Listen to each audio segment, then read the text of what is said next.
ነው።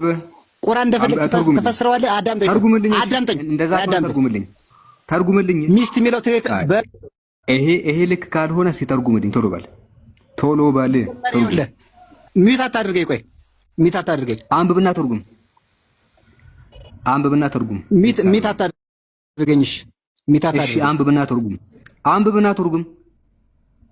እሺ እሱ ስለሚስት አይደለም፣ በቀጥታ ስለሚስት አይደለም።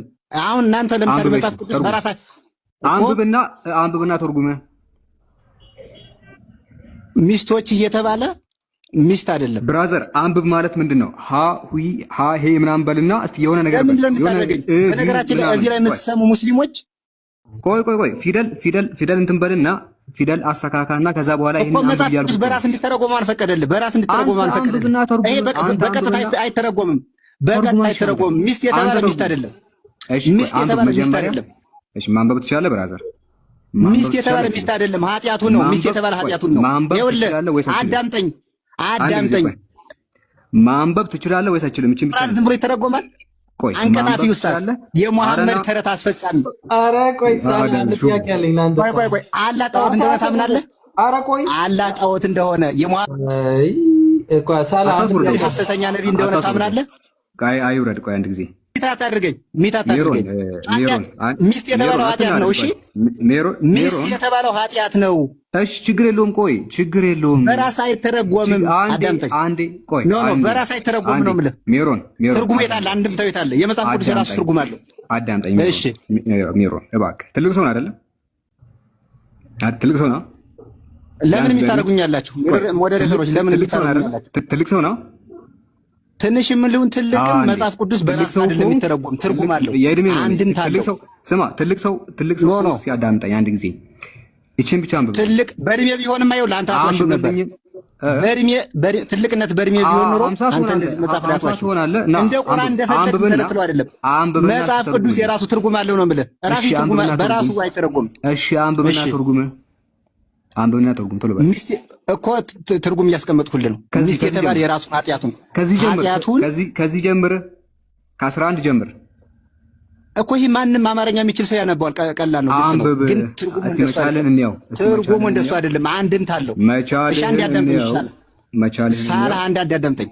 ቁርአን የራሱ ትርጉም አለው አይደል? ተፍሲር አለው አይደለ? እንደ ሐዋርያቶቹ ማለት ነው። እንደነሱ ነው የማልችለው። አሁን ጥያቄ ልጠይቅ ማለት ነው። ሐዋርያቶቹ ማለት አንተ እንደ ህዛሌ ለምን ታወራለህ? ትደበላለቃለህ። ምላስህን መንታ ምላስ አታውቀው። ከአንተ የበለጠ ምላስ ነው ያለኝ። አሁን ይኸውልህ ጥያቄ እጠይቅሃለሁ። እዛ ላይ ቁጭ ብለህ ስታወራ ነው ስታማ ነው ሀሜት ነው የምውለው። እንትን ትበልጣለህ። የሆነ ትክክል ነው። እሺ እንቀጥል። አሁን ትበልጣለህ እንጂ ያማ እውቅና እንሰጥሃለህ። ትክክል ነው። እሺ እንቀጥል። አሁን እሺ አሁን አመንት ሳጥናኤል ቃል መሆኑን አምነሃል? ያንተ ኢየሱስ አምላክ ነው። ማነህ? ኢየሱስ አምላክ ነው። ሁሌ ለምን ትጠይቃለህ? ደግሞ እኔ ልጠይቅህ ነው የገባሁት። ሁሌ አንተ የገባውን ሰው ጥየቅ አይደብርም እንዴ? በቃ ትንሽ ለቅሶ ምናምን ከፈለግ ታችሁንና እንትን ድንኳን ምናምን ታሉለት። እሺ ይሄ ድንኳን ምናምን የሚፈልግ ከሆነ ማልቀስ ጣሉለት፣ የሆነ ነገር ምናምን። እሺ ክርስቲያን ሌላ አለ? ሌላ ክርስቲያን ሰላም ብለናል። እንዴት ነህ? እኔ በጸባይ የሚያወራኝ ሰው ታውቃላችሁ እንዴት ጸባይኛ እንደሆንኩኝ። እሺ ሰላም ብያለሁ። አለን ይመስገን። ኢብራሂም እንዴት ነህ? ደህና ነህ? ደህና። ክርስቶስ አምላክ ክርስቶስ አምላክነት ላይ ነው እያወራ ያለሁት። ይቅርታ ካልተመቸ በኋላ መጠበቅ ትችላለህ። ክርስቶስ አምላክ ነው። አይ ከሱ በፊት ሀሳብ ስላለኝ ነው።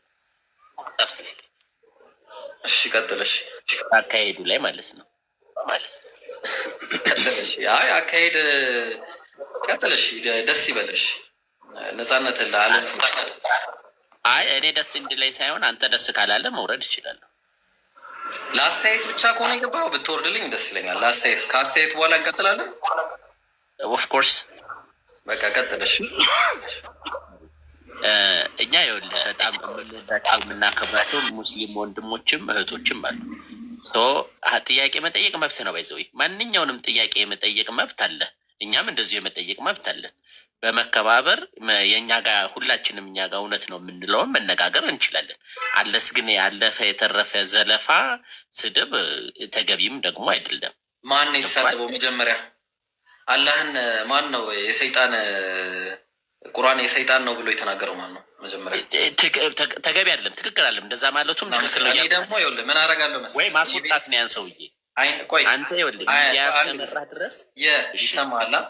የእግዚአብሔር ህግ ታውቀዋለህ። አይንም በአይን የሚባል ነገር አለ፣ ጆሮም በጆሮ አፍንጫም በአፍንጫ የሚባል ህግ አለ። ጥርስም በጥርስ የገደለ ይገደላል። እሺ ከሰደበ እሳደባለሁ ነኝ፣ አርፎ ካልተቀመጠ ማለት ነው። እንደዚህ ነው የኔ ህግ ነው። በቃ ተግባባ። ምክንያቱም ይሄ የእግዚአብሔር ህግ ነው። ከተሳደበ እነግረዋለሁ በተሳደበበት ልክ ማለት ነው። አርፎ ከተናገረ በአግባቡ ቀጥልለታለሁ፣ ችግር የለውም። በዚህ መልኩ ነው ልንሄድ የምንችለው፣ የምንከባበረው በዛ ነው። እሺ ሰላም ብለናል። ሰላም ነው አለን። ክርስቶስ አምላክ ነው በሚገባ። እሺ ምዕራፍና ቁጥር ሮሜ 9 ምዕራፍ 5 አጠገብ ካለ መጽሐፍ ቅዱስ ምን ይላል? ለመክፈት አይመቸኝም ስልኬ። አባቶችም ለእነሱ ናቸው፣ ክርስቶስ በስጋ መጣ ይላል። ክርስቶስን በስጋ ያመጣው ማን ነው? ቀጥልሽ። እሱን ብቻ አሁን አንዱን ብቻ መስመር ማንበብ እንትን አይደለም። ስለዚህ ቢያንስ ሙሉ ከዛች ነው የምንጀምረው። እሺ ለአንብብና ልጨርስልህና ከዛ በኋላ ቁጥሩን አንድ ሁለት ቁጥሩን አንብብልኝና አንተ ታብራራለህ።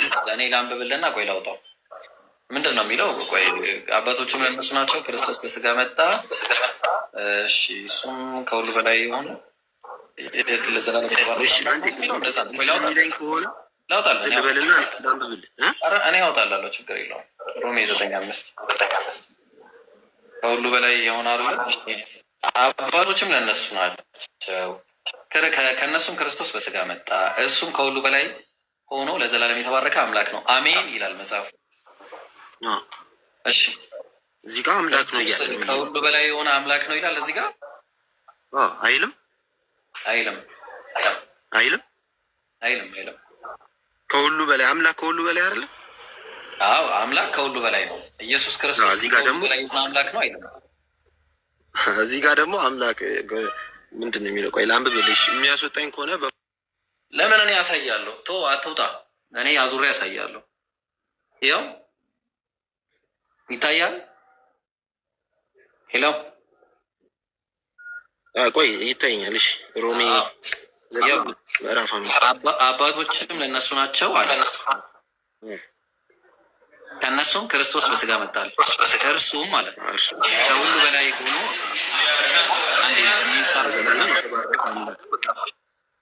ምን አለ? እሱም ከሁሉ በላይ ሆኖ ለዘላለም የተባረከ አምላክ ነው፣ አሜን ይላል። አሁን የትኛው ኃይለ ቃል ነው ለኢየሱስ ያለልህ? ሚዩት አታርጊው፣ እሱ አይደለም። እሺ ዚክራ ይሄኛው ሰውዬ ነበረ። እሺ ቀጥል።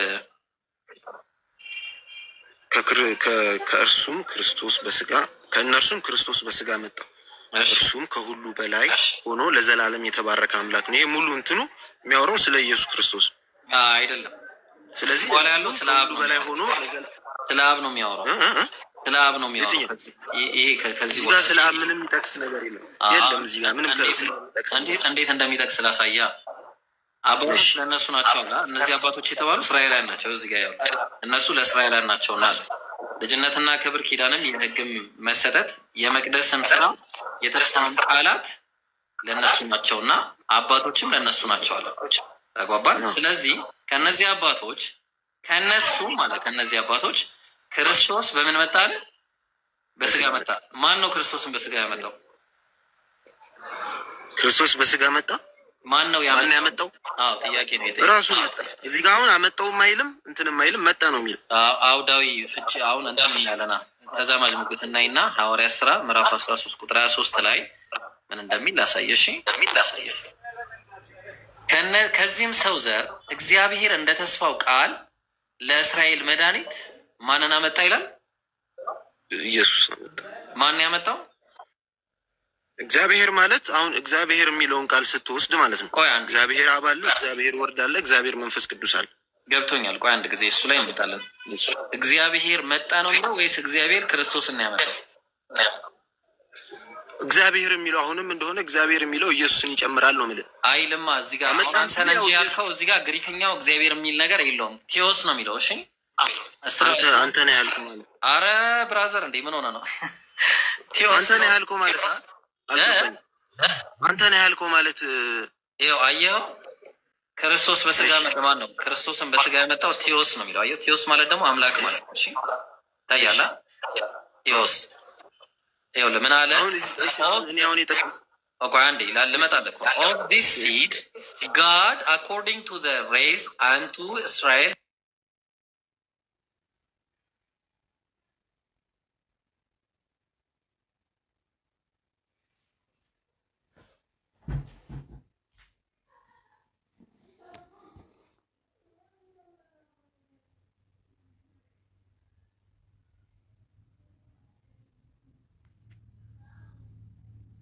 አምላክ አለ።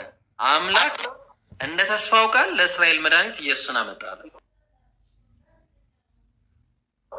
ስንት አምላክ ነው ያለው? አንድ አምላክ ነው ያለው። አንዱ አምላክ ኢየሱስን አመጣው አይደል? ወደ ምን አመጣ? ወደ ምድር አመጣ። አዎ እኮ ስንት አምላክ ነው ያመጣው? አምላክ መጣ ነው የሚለው ወይስ አምላክ ነው ያመጣው? አሁን አንድ ቁጥርን ብቻ እንጥለህ ማለት ነው። የሆነ ነገርን ፕሩፍ ለማድረግ አትሞክር። ለምን እንደሆነ አሁን ሙሉ ኮንቴክስቱን ማንበብ አለብን። አሁን ሙሉ እኔ እዛ ጋር ያቀስኩልህ እንደ እንትን ይሄ ምንድን ነው ቨርሱ ይሄ ቁጥሩ የሚያመለክተው ስለ ኢየሱስ አምላክነት ነው። ሙሉ ኮንቴክስቱን የምታነበው ያመለክታል። እሺ አንብበው። አሁን መጀመሪያ እዚህ ላይ እንስማማ። ያመጣው አካል አለ እኮ ነው እያልኩ ያለው። ኢየሱስ ራሱ ሳይሆን የመጣው ያመጣው አምላክ አለው ራሱ። አየው አምላክ ነው ያመጣው ኢየሱስን። ስንት አምላክ አለ? እሺ እኮ አሁን ሙሉ እንትኑን አንብበዋ። እመጣላለሁ። መጀመሪያ እዚህ ላይ ተስማማ አይደለም፣ ይብራራልሃል። አሁን ለምሳሌ ምዕራፍ የሐዋርያት ሥራ ምዕራፍ 13ን ሙሉ ለማንበብ ሞክር ብራዘር። ምዕራፍ 10 ሙሉን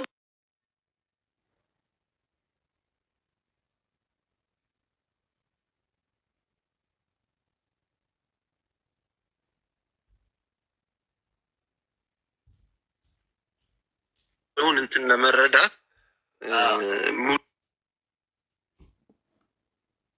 ኮንቴክስቱን መነበብ አለበት ነው። በቃ እኮ አመጣ እንዴ! ይሄው እኮ መጽሐፉ አመጣው እኮ በቃ አጭር ነገር ምን አለ?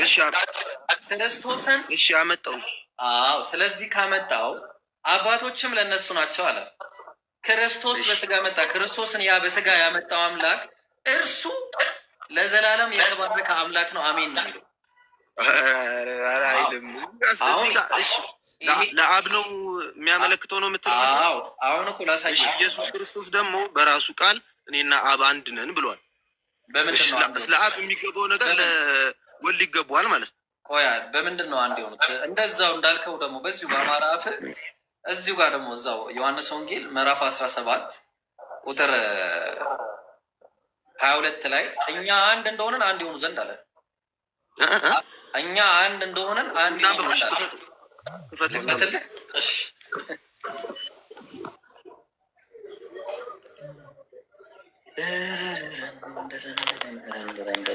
ዮሐንስ ወንጌል ምዕራፍ 10 እሺ ቁጥር 22 ላይ ማለት ነው። እሺ ማነው ቁጥር ስንት ላይ ነበረ እንዴ? ምዕራፍ 17 ላለው ብዬ ይቅርታ። ቁጥር 22 ይኸውልህ ተመልከት ምን እንደሚል። እኛም አንድ እንደሆነን ማንና ማን አንድ እንደሆኑ አብና ወልድ። እሺ ኢየሱስ ነው የሚናገረው። እኛም አንድ እንደሆነን አንድ የሆኑ ዘንድ አለ። አብና ወልድ በመለኮት ነው አንድነታቸው። አብና ወልድ በመለኮት ነው አንድነታቸው።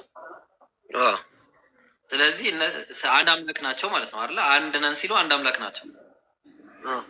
ሐዋርያት ደግሞ አንድ ሰው ናቸው፣ 12 ሳይሆኑ። ትስማማለህ? ታዲያ እኛ አንድ እንደሆነን አንድ ይሆኑ ዘንድ እሱ ገባኝ። አሁን እንትን አትጣደፍ እንትን ልበል።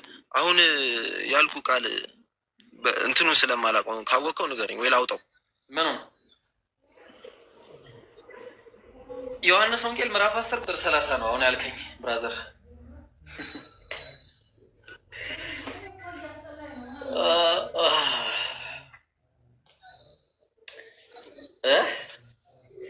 አሁን ያሳየኝ ምን ላይ ነበር? ስንት ቁጥር ላይ ነበር?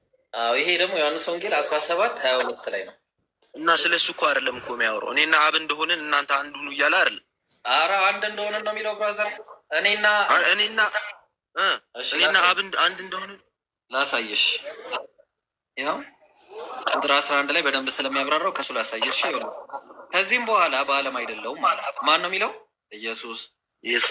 እነሱም በዓለም ናቸው። ማን ናቸው? ሐዋርያት። እኔም ወደ አንተ እመጣለሁ። ማን ነው የሚለው? ኢየሱስ። ወደማ? ወደ አብ። እሺ፣ ቅዱስ አባት ሆይ ያለው አብን ኢየሱስ። እነዚህን የሰጠኸኝን እንደ እኛ አንድ እንዲሆኑ አለ። እንደማ? እንደ አብና ወልድ። አዎ፣ እንደማ? እንደ አብና ወልድ። ማን ነው አንድ የሚሆኑት? እነዚህ የተሰጡት። አዎ፣ ጥሩ መጣህልኝ። አዎ፣ ስለዚህ አብና ወልድ አንድ አምላክ ከሆኑ እነዚህም አንድ ሰው ናቸው ማለት ነው። ትስማማለህ? አይደለም። ያው እንደ እኛ አንድ ሲል ራሱን እንደ ምሳሌነት እየወሰደ ነው እንጂ አሁን አንድ ወይም ደግሞ አንድ ስጋ ሁኑ እያላችሁ አይደለም።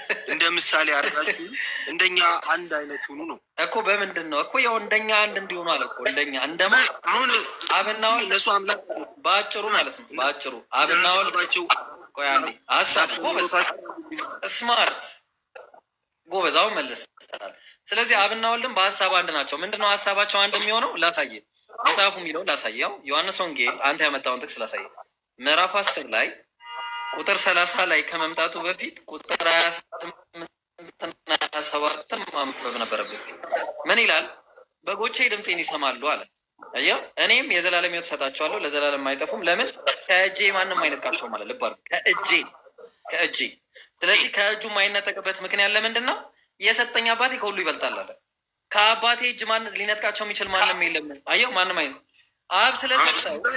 ቆይ፣ ኧረ ቆይ፣ ከእጁም እያለ ነው። ጎበዝ እኮ በጎቹን በመጠበቅ ትክክል እኮ ነው። በጎቹን እነዚህም በጎቹን በመጠበቅ አብና ወልድ አንድ ናቸው ነው እንጂ የሚለው እኔና አብ አንድ ነን ሲል አንተ እንደምትለው በመለኮት አይደለም። ስለዚህ አላማ ነው። አየው፣ አላማ ስለ አላማ ነው የሚያወራው። ስለዚህ ሌላ የሚያዋጣ እሺ፣ አልወጣም። ቆይ አንዴ ጠብቀኝ። እስከዛ ሌላ ሰው ላስተናግድ ከሌለ ሱራ 7:1-7:9 ላይ በቁርአን ላይ ሰዎችን ለገሃነም ፍቱና ይሄንን ፍቱልኝ። በሱራ 7:1-7:9 ይሄንን እስኪያስረዳኝ። ክርስቶስ አምላክ ነው የሚል ክርስቲያን ጋንን ይፈጥራል። ክርስቶስ አምላክ ነው የሚል እስቲ መጽሐፍ ቅዱስ ላይ አሁን ስለ ክርስቶስ 7:1-7:9 አብራራልኝ። ክርስቶስ አምላክ ነው ወይስ አይደለም? መጽሐፍ የለም፣ መረጃ የለህም። እሺ አብራራላለሁ፣ ግን መረጃ አንተ የለህም።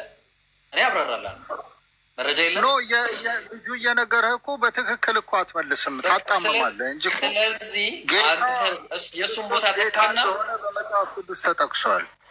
ኢየሱስማ ጌታ ነው፣ ትክክል ነው። ኢየሱስ ጌታ ነው ሲባል ግን ጌትነቱን እግዚአብሔር ነው የሰጠው። እግዚአብሔር እናንተ የሰቀላችሁትን ኢየሱስን እግዚአብሔር ጌታም ክርስቶስም እንዳደረገው የእስራኤል ወገን ሁሉ በእርግጥ ይወቃል። ስለዚህ ኢየሱስን እግዚአብሔር ጌታ የነበረ ሰው ነበረ፣ ጌታ አልነበረም እኮ። በምድር ላይ እኮ ሰው ነበረ፣ ጌታ ነበረ። በምድር ላይ ሰው ነበረ፣ ጌታ ነበረ። ላሳየህ አልነበረም? ላሳየህ አለ። ሊሆንም አይችልም። እንዴት ብሎ ጌታ ይሆን? እኔ ያሳያለሁ። አንተ ማታውቀው ከሆነ እኔ ላሳይህ ከአንዴ። እሺ፣ ሐዋርያት ሥራ ምዕራፍ 2 ቁጥር 36 ላይ ኢየሱስን እግዚአብሔር ጌታ አድርጎታል። ብራዘር፣ እሺ ይታያል። ይኸው ይህንን አለ ኢየሱስን። ኢየሱስ ማለት ማርያም ከወለደችው በኋላ ነው ስም የወጣለት ራሱ። እሺ፣ እነሆም ትጸንሻለሽ፣ ከዛስ ወንድ ልጅም ትወልጃለሽ፣ ስሙንም ኢየሱስ ትይዋለሽ አላት። ከተወለደ በኋላ ይኸው ይህንን ኢየሱስን እግዚአብሔር፣ ስንት እግዚአብሔር አለ? አንድ እግዚአብሔር አስነሳ። ኦኬ ይቅርታ፣ ቁጥር 32 ላይ ነው እዚህ ጋር ቁጥር 36። እሺ አለ እንግዲህ እናንተ የሰቀላችሁትን ኢየሱስን እግዚአብሔር ጌታም ክርስቶስም እንዳደረገው የእስራኤል ወገን ሁሉ በእርግጥ ይወቃል። ማን ነው እግዚአብሔር ጌታና ክርስቶስ ያደረገው? ስራ ቦታ አይመችም እና አንዴ ሚዩት አድርገህ ትክክል እኮ ነው ያወራው። አንዴ በብራዘር አንዴ አንተኛ ብለኝ ነው። እግዚአብሔር ጌታም ክርስቶስም ያደረገው ኢየሱስን ነው አይደለ? የስ በጣም ጥሩ። ጌትነቱ ከማን ነው የተሰጠው? ከእግዚአብሔር ነው የተሰጠው። በጣም እናመሰግን። የባህሪ ጌታ አይደለም ማለት ነው። እሺ የባህሪ ጌታ አይደለም። ንጹህ እግዚአብሔር ኃጢአት የሌለበት ሰው ፈልጎ ኃጢአቱን አሸከመው። የእኛን ኃጢአት በክርስቶስ ኢየሱስ ላይ አሸከመው። ኃጢአት መስራት አለመስራቱ አለ ጥያቄ። እኔ ችግር የለውም እኔ አይስራ፣ ግን ሰርቷል። አይስራ ችግር የለውም። አልሰራም መንበል በቃ ምን አገባኝ። የባህሪ ጌታ አይደለም። አለቀ። ጨርስም አለቀ። ኢየሱስ ጌታ ነው። ጌታ ነው። ዮሴፍም ጌታ ነው። አለ 79 ላይ አስረዳለሁ። ተቀመጥ። አሁን አስረዳለሁ። የክርስቲያን ሰውን ለአጋንንት ይፈጥራል። ትክክል ነው። አንዴ በኋላ እሱን እናስረዳለን። አንዴ ስማርት። እሺ አይዞህ የኔ ጓደኛ። ይኸውልህ አሁን ክርስቲያኖች ካሉ ልቀጥልና ከእነሱ ጋር ጥያቄ ሲኖር ደግሞ ወደ ጥያቄው እንገባለን። እሺ እሺ። ምን እያልከኝ ነበር?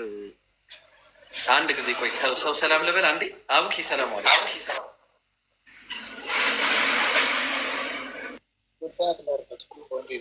እንዴት ነህ? አልሐምዱሊላህ። አልሐምዱሊላህ። ቪዲዮ ለቃል መሰለኛ። አዲስ ቪዲዮ ለቅቅ ያለው እንደው በጣም ነው አካውንት ተመቷል። አዲስ ቪዲዮ ለቅቅ ያለው ብቻ ተመልከቱ ይቻላል። አቡኪ አዲስ ቪዲዮ ለቋል። ግቡና ሁላችሁም ኮፒ ሊንክ፣ ሼር ምናምን በቃ የሚደረገውን ሁሉ አድርጉ። እኔም ለቅቅ ያለው ያው ለክርስቲያኖች ጥያቄ አቅርቤ ያለው። ስለዚህ እሱን ሁላችሁም ገብታችሁ የኔንም የአቡኪንም ቫይራል አውጡት ቪዲዮን። እናንተም የበኩላችሁን የዳዕዋ ስራውን በዚህ በኩል ስሩ ማለት ነው ኢንሻላህ። እሺ ወዳጄ የታለህ?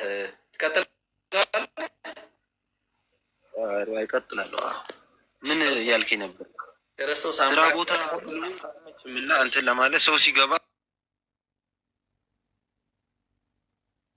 እየተነሱ ስለሆነ ችግር የለውም። ክርስቶስ አምላክ ለመሆኑ የሚያሳይ አንድ ጥቅስ ካለ መስጠት ትችላለህ። እሺ ኃጢአትን መሰረይ እንደ አምላክነት አይቆጠርም ብለህ ታስባለህ? አይ አምላክ ነው እንዲሰራ ያደረገው ችግር የለም።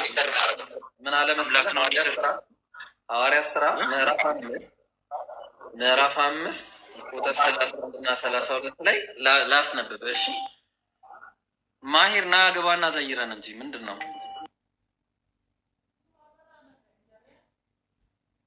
ዛታችን የምትቀመጠው? እሺ የታለ መሰለህ ሐዋርያት ሥራ ምዕራፍ 5 ላይ ላስነብብ።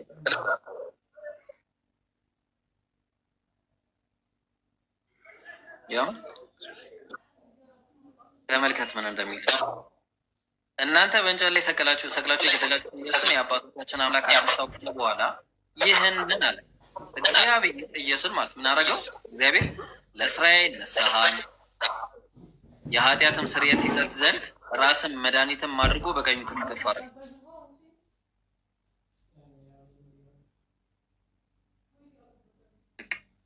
እግዚአብሔር ነው የኃጢአት ስርየት እንዲሰጥ ያደረገው ማለት ነው። የኃጢአት ስርየት እኮ ለሰው እኮ ነው። የኃጢአት ስርየት እንዲሆንላቸው አይነት ነገር ነው። የኃጢአት ስርየት እንዲሆንላቸው መድኃኒት አድርጎ እግዚአብሔር ነው በቀኝ ከፍ ከፍ አድርጎ መድኃኒት አድርጎ። ችግር የለውም። ጥቅሱን አንታችሁ አሁን አንተ እዛው የምታመጣበት ጥቅስ ወይ ሉቃስ ላይ ወይ ማርቆስ ላይ የምታመጣው ጥቅስ ላይ እዛው ላይ መልስ እሰጣለሁ። ችግር የለውም። አትቸገር። ወይ ሉቃስ ላይ ነው ወይ ማርቆስ ላይ የምታመጣው ከሁለቱ አንዱ የተመቸን አምጣና ሁለቱም ላይ መልስ እሰጣለሁ። አታስብ። ኢየሱስ እኔ አምላክ አይደለሁም ያለበት ጥቅስ ነው። እንደው የሚገርም ነገር ማለት ነው። እና ድምፅ ደግሞ በጣም ነው የሚያስተጋባው። እሺ ክርስቲያን ካለ ቁጥር ማሳየትና መግባት ይችላል። ክርስቲያኖች ካላችሁ ቁጥር አሳዩ፣ ግቡ። ክርስቲያኖች ቁጥር አሳዩና ግቡ። እና ቤቱን ፎሎ ያላደረጋችሁ ፎሎ አድርጉ። አቡኪ ቪዲዮ ለቋል። እኔ ቪዲዮ ለቀቅ ያለው አቡበከርም ፎሎ አድርጉት ያላረጋችሁት ካላችሁ። ከዛ በተረፈ ክርስቲያኖች አላችሁ? ክርስቲያኖች መግባት የሚፈልግ ክርስቲያን የለም ነው ከእናንተ መሀል? እሸት የሚለው እስኪ ቲንክ እሺ የዮሐንስ ራእይ ምዕራፍ 13ን 22 13 እንትን ትለዋለህ። እሱን ስላላገኘሁት ነው አሁን ያልኩህ። እኔ ልንገርህ ችግር የለውም። በቃ አንተ ባመጣው። እሺ ምን ይላል? አንብቦች ወይስ እኔው ላንብብልህ? 22:13 የዮሐንስ ራእይ ምዕራፍ 22 ቁጥር 23 አልፋና ኦሜጋ ፊተኛውና ኋለኛ መጀመሪያና መጨረሻ እኔ ነኝ። ኢየሱስ ነው። ቁጥር 13 ላይ የሚለውን ከማየታችን በፊት ቁጥር ቅድም እንደሱ እዚህ ጋር አልከኝ። አይ አውድ ይፈልጋል። ያኮ አውድ አይፈልግም። አሁን ላሳይሽ። አልፋና ኦሜጋ ፊተኛውና ኋለኛው መጀመሪያ አውድ ይፈልጋል። እሺ የሚለውን አሁን አንተ ኢየሱስ ነው ትለኛለህ። እኔ ልንገርና ኢየሱስ ነው። አልፋና ኦሜጋ ፊተኛውና ኋለኛው መጀመሪያውና መጨረሻው እኔ ነኝ ይላል። ማን ነው የሚለው? ኢየሱስ። የት አለ? እዚህ ላይ ኢየሱስ የሚል አለ? እዚህ ላይ ኢየሱስ የሚል ነገር አለ? አየህ፣ ለዛ ነው ወደኋላ መሄድ አለብን የምልህ። ገብቶሃል? ክርስቲያኖች ካላችሁ ግቡ። ብሌን ተመለስ፣ ያለዛ ላወርድ ነው። ብሌን ወደዚህ ተመለስ፣ አለዛ ትወርዳለህ። ብሌን በቃ አውርደው፣ ሲፈልግ ይገባል። እሺ ጀማል። አዎ ንቅል። ኦልራይት። ማን ነው? ክርስቲያኖች የላችሁም? ክርስቲያኖች ኦኬ። ክርስቲያኖች እኔ እናንተ ላይ ነው የምሰራው። ሲጀመር ክርስትና ላይ ብቻ ነው የምሰራው። ከዛ እስልምና ላይ የሆነ በቃ ሲደክሜ ምናምን መልስ ጀምራለሁ። ሶሊያና ሰላም ብያለሁ። እኔም ሰላም ብያለሁ። እንዴት ናችሁ? ሙስሊም ነሽ እንዴ? ነኛው ግን ሰለምቴ ነኝ። እሺ ሰለምቴ የምትሆኚ ከኛው ነሽ። ስለዚህ አሁን ተራሽ አይደለም፣ ክርስቲያኖች ብቻ ነው ተራው።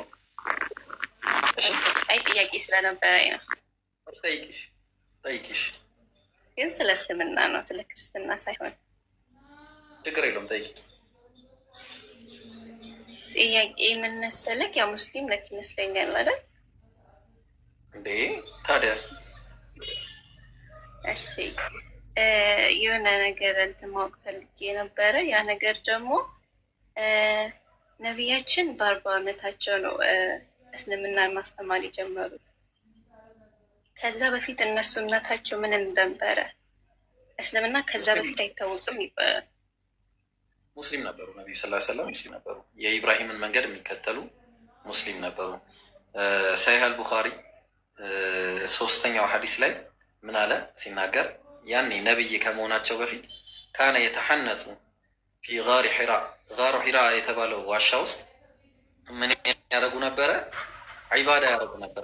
በኢብራሂም መንገድ አላህ ነቢያችንን ሰለላሁ ዐለይሂ ወሰለም የመጀመሪያ ነቢይ አድርጎ አላካቸውም። በመጀመሪያ ደረጃ ነቢያችን ኻተመ ነቢይን የነቢያቶች መደምደሚያ ናቸው እንጂ የነቢያት መጀመሪያ አይደሉም። ስለዚህ አላህ ብዙ ነቢያትን አከታትሎ ልኳል።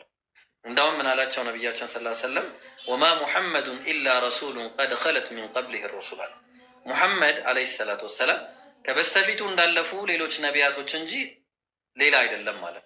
ስለዚህ ሌሎች ነቢያቶች እንዳለፉ እሱም አንድ ነብይ ነው ማለት ነው። ነብይ ናቸው እሳቸው ዓለይሂሙ ሰላቱ ወሰላም።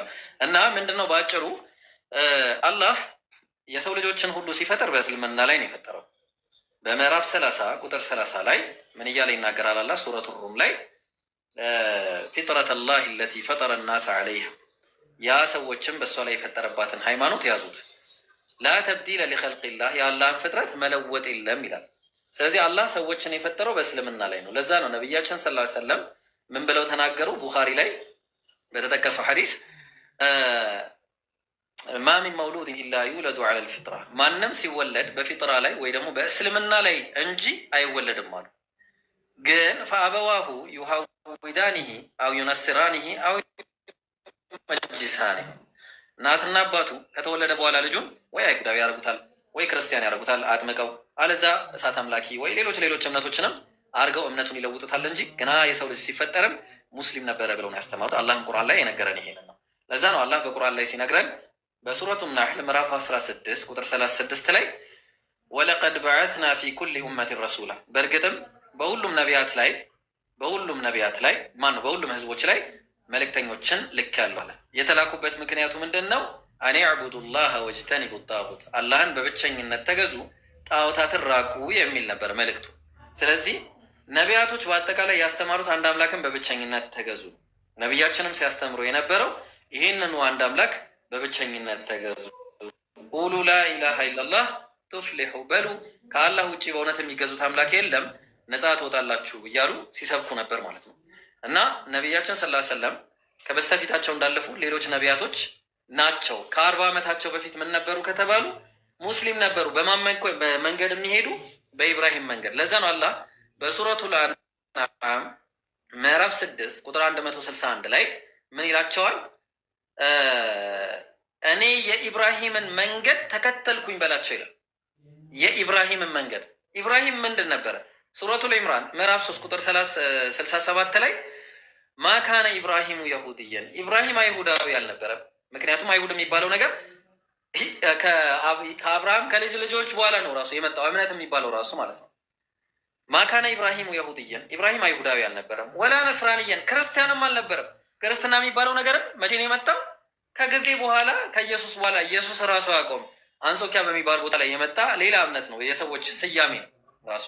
ከዛ ታዲያ ምንድን ነበር ከተባለ ኢብራሂም ወላኪን ካነ ሐኒፈን ሙስሊማ ወደ ቀጥተኛው ጎዳና የተዘነበለ ሙስሊም ነበር አለ። ስለዚህ ሙስሊም መሆኑን ነው ቁርአን የሚያስተምረው።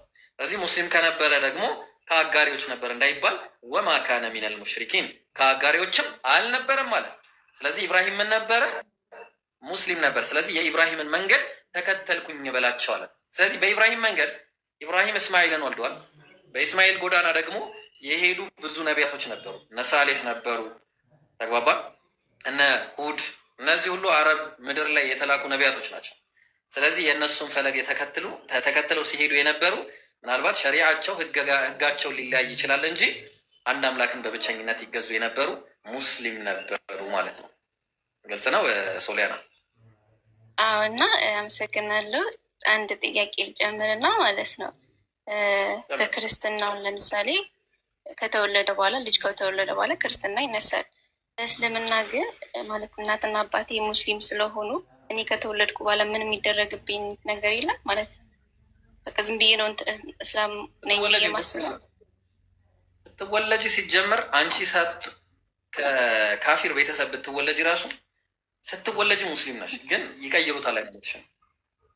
እኛ ለዛ ነው ሙሩ አውላደኩም ወደ ሰላት ልጆቻችሁን እዘዙ አሉ። ለስንት ዓመት? ሊሰብዕ ሲኒን 7 ዓመት ሲሞላቸው ሰላት ብቻ ነው የምንታዘዘው እኛ።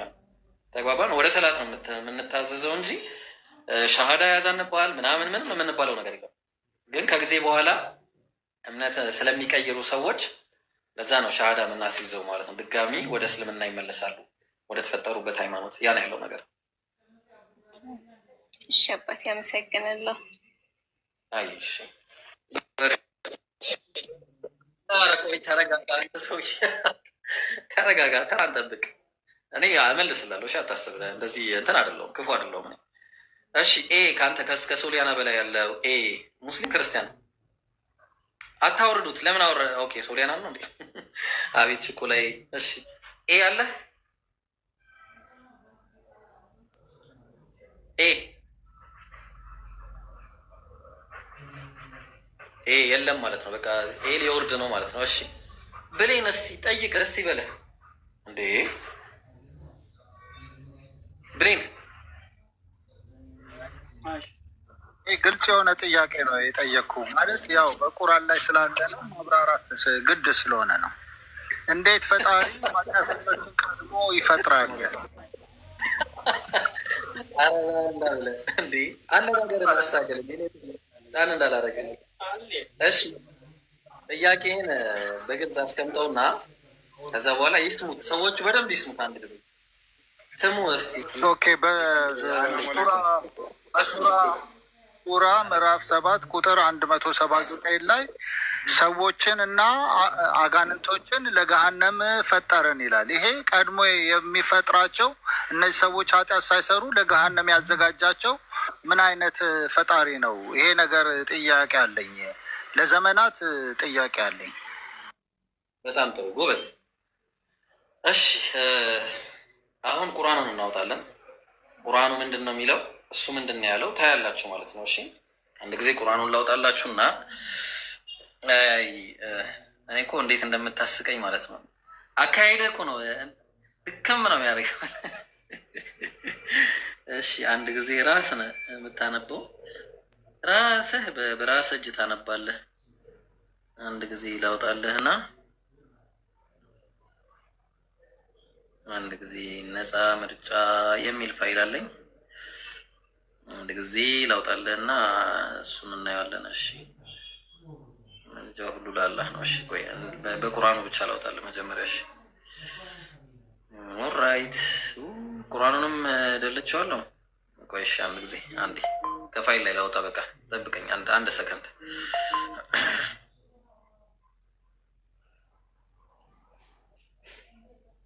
አላህ ይውዲ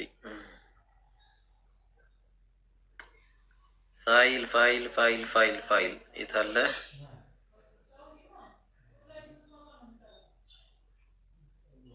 እሺ ነፃ ምርጫ ትላለህ። እሺ ድህነት አንድ ጊዜ ላውጣ። እኔ እኮ እንትን ለአንተ ለማሳየት ነው እንጂ እኔ በዝም ብዬ መልስላለሁ። እሺ ለአንተ ላሳይ ፈልጌ ነው፣ እኔ ሰዎች እንዲረዱት ማለት ነው። ነገሩ ለምንድን ነው የምጨነቀው? ኦኬ ካጣ የዘረፋ ገንዘብ አላህና የመልእክተኛውን ሳይዘረፋው ገንዘብ። ኧረ ቆይ አንዴ ልመልስልህ ብራዘር። ቆይ ምን ሆነ ነው? ተረጋጋ እንጂ መልሱን ልመልስልህ።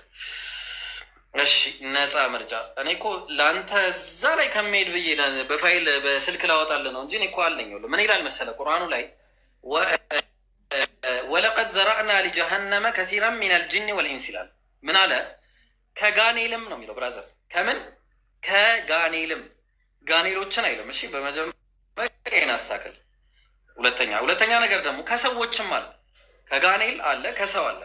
ስለዚህ ብዙዎች ለገሃነም በእርግጥ ፈጠርን አለ። ጥሩ አላህ ለምንድን ነው እንደዚህ ያለው ብለን ስንል መልሱ እዚሁ ጋር እዚሁ ፊት ለፊት ላይ አለ። ለእነሱ በእርሳቸው የሚያውቁባቸው ልቦች የላቸው ማለት አሏቸው። ልብ እያላቸው ለእነሱ በእሳቸው የማያዩባቸው አይኖች አላቸው። ልብ አላቸው አያዩም። አይን አላቸው፣ ልብ አላቸው አያስተውሉም። አይን አላቸው አያዩም። ጆሮ አላቸው አይሰሙም። ስለዚህ እነዚህ ኡላኢከ ከልአንዓም አለ፣ እነዚህ ልክ እንደ እንስሳዎች ናቸው አለ። በል ሁም አደል ከእንስሳም የባሱ ናቸው አለ። ስለዚህ በምን ምክንያት ነው? አላህ የሩቅ ሚስጥርን አዋቂ ስለሆነ በሩቅ ሚስጥር አዋቂነቱ እነዚህ ሰዎች ለጀሃነም ተገቢ እንደሆኑ ስለሚያውቅ ለጀሃነም ከሰዎችም ከጂኖችም የተፈጠሩ እንዳለን የተናገረው። ተግባባን እንጂ አላህ በራሱ የሰው ልጆችን ለጀሃነም በማስገደድ የሚያስገባ አይደለም። ለዛ ነው አላህ ምን ይላል? ሱረቱ ዙመር ምዕራፍ 39 ቁጥር 7 ላይ ወላ የርዳ ሊዕባዲህ ልኩፍር፣ አላህ ለባሪያዎቹ ክህደትን አይወድም። እንዳውም ወይን ተሽኩሩ የርዳሁ ለኩም፣ እሱ የምታመሰግኑት ከሆነ ለእናንተ ይወድላችኋል በማለት ነው የሚናገረው። ተግባባን። ስለዚህ አላህ እኛ በምንሰራው ስራ በሱረቱ ኒሳ ምዕራፍ 4 ቁጥር 147 ላይ ማ የፍዐሉ ላሁ ቢዐዛቢኩም ኢን ሸከርቱም ወአመንቱም፣ እናንተን በመቅጣት ምን አለው አምናችሁ የምታመሰግኑ ከሆነ እናንተን በመቅጣት ላይ ምን አለው ይላል። ስለዚህ የእኛ ማመንና የእኛ ማመስገን ነው ዋናው ነገር። ተግባባን። ካመሰገንን ካመንን አላህ ጀነትን ያስገባናል እንጂ ለጀሃነም አይፈጥርም ማለት ነው። ለዛ ነው አላህ ምን አለ? በዳይ አይደለም። ኢነላህ ላ የዝሊሙ ሚስቃለ ዘራ ሱረቱ ኒሳ ምዕራፍ 4 ቁጥር 40 ላይ ማለት ነው። ስለዚህ አላህ ይሄንን ካለ እንግዲያውስ ይሄንን ብሎ ከነገረን ምናልባት አንድ ጥያቄ ልጠይቅህ ነው። አሁን እዚሁ ቁርአን ላይ ማለት ነው። አሁን እዚህ ጋር ስጠይቅህ ነው የምትቆመው። ወለቀድ ዘራዕና ሊጀሃነም ከሲራን ሚነል ጂኒ ወልኢንስ ይላል። ላም እቺ ላም ምን ትባላለች? ሊጀሃነም የምትባለው ላም ታውቃታለህ? ምን ማለት እንደሆነች? አሎ አላውቃትም። በጣም ጥሩ። ይሄ ላሙል ዓቂባ ይባላል። እሺ ላሙል ዓቂባ ይባላል። የዓቂባ ወይ ደግሞ መጨረሻን ስለሚያውቅ አላህ የወደፊቱ ምን እንደሚሆን ስለሚያውቅ ግራማቲካሊ ላም እቺ የምትገባበት ጊዜ ላሙል ዓቂባ ይባላል። ተግባባን። ስለዚህ ወደፊቱን ስለሚያውቅ ነው አላህ የተናገረው ማለት ነው። እዚህ ጋር ምሳሌ ደግሞ ማምጣት ይቻላል አስፈላጊ ከሆነ። ስለዚህ ኤኒዌይስ ይሄን ይመስላል ማለት ነው። አቤት ፈልጎ ነው የፈጠረው አይደል? ምን አልከኝ? ፈልጓቸው ነው እነዛን የፈጠራቸው። አንም ፈልጓቸው ነው የፈጠራቸው። ቆይ አንዴ መጀመሪያ ሲፈጥራቸውን ልጓቸው ነበር ለገሃነም አይደለም የፈለጋቸው። መጀመሪያ አላህ የሰው ልጆችን እንዲገዙት ነው የፈጠረው። ግን የመጨረሻቸው ስራቸውን ስለሚያውቅ ለገሃነም ተገቢ እንደሆኑ ግን ጻፈ ማለት ነው። ተግባባን? ደግሞ ሰዎችንና ጅኖችን ሳይሆን ከሰዎችና ከጅኖች ነው የሚለው። አሁን አንተን ጥያቄ እጠይቃለሁ፣ አንተው ላይ እመጣለሁ ማለት ነው። እሺ ወደ አንተ ስንመጣ ደግሞ እስኪ ምን እንደምትሆን እናያለን። እስኪ መሀሪና ሩህ ነው ይባላል በጎን ላይ ሩህ ነው መሀሪ ነው አለ። አንድ ጊዜ ግን ለገሃነም ቀድሞ የፈጠረ ትክክል ነው። ጎበዝ። ወደ አንተ ደግሞ እንዙርና ኤፌሶን ምዕራፍ 1 ቁጥር 4 ላይ ዓለም ሳይፈጠር በፊቱ ቅዱሳንና ነውር የሌለብን በፍቅር እንድንሆን ዘንድ በክርስቶስ መረጠን አለ። በክርስቶስ የተመረጡ አሉ አይደል? ዓለም ሳይፈጠር አሉ። ያ እሺ፣ ዓለም ሳይፈጠር ሁሉም የተመረጡት ያልተመረጡትስ? ያልተመረጡትማ እንደናንተ ነው፣ ክርስቶስን የማያምኑ ማለት ነው። ስለዚህ በቃ ዓለም ሳይፈጠር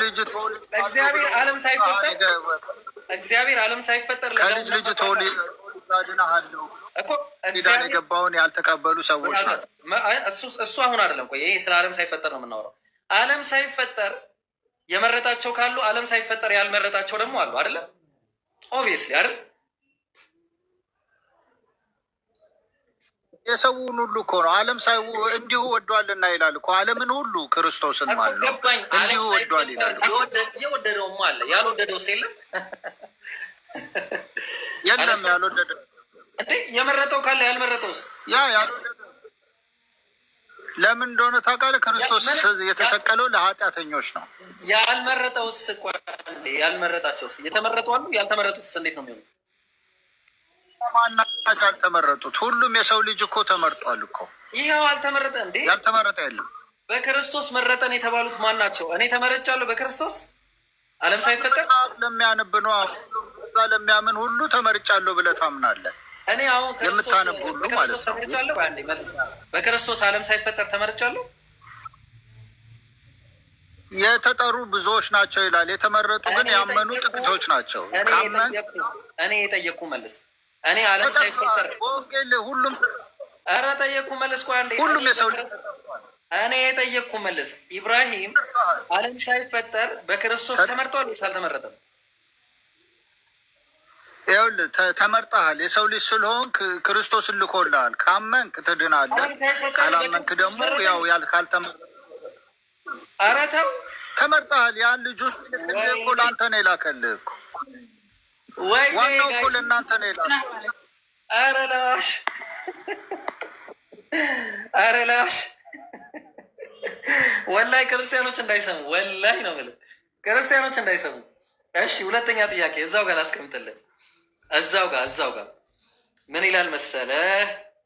እግዚአብሔር ምን ያደርጋል መሰለ? ትንቢተ ሕዝቅኤል ምዕራፍ 14 ቁጥር 9 ላይ ነቢዩም ቢታለል አለ ቃልንም ቢናገር ያንን ነቢይ ያታለልኩ እኔ እግዚአብሔር ነኝ ይላል። እግዚአብሔር ያታልላል ወይስ አያታልልም? መልስ መልስ። አያታልልም። እኔ ነኝ ያታለልኩት ያለው ማን ነው? እኔ ነኝ የዋሸሁት? አይ ይሄ ምንድን ነው እንደሆነ ታውቃለህ? ከትርጉም ስህተት ምናምን ይሆናል እንጂ እኔ ማምነው እግዚአብሔር እንደዛ አይነት። ኧረ ቆይ እኔ ላውጣልህ አንዴ። ትንቢተ ሕዝቅኤል መጽሐፍ ቅዱስ እኮ የተጻፈው እኮ በሰዎች ነው የተጻፈው እንጂ እናንተ እግዚአብሔር ወረወረው አላለም። ስለዚህ ከሰዎች ደግሞ ስህተት ሊኖር ይችላል። ወረወረው ማለት ነው። ወረወረው ማለት ስለዚህ ቆይ ትናገሩ አለይኩም ሰላም ምናምን ትላለህ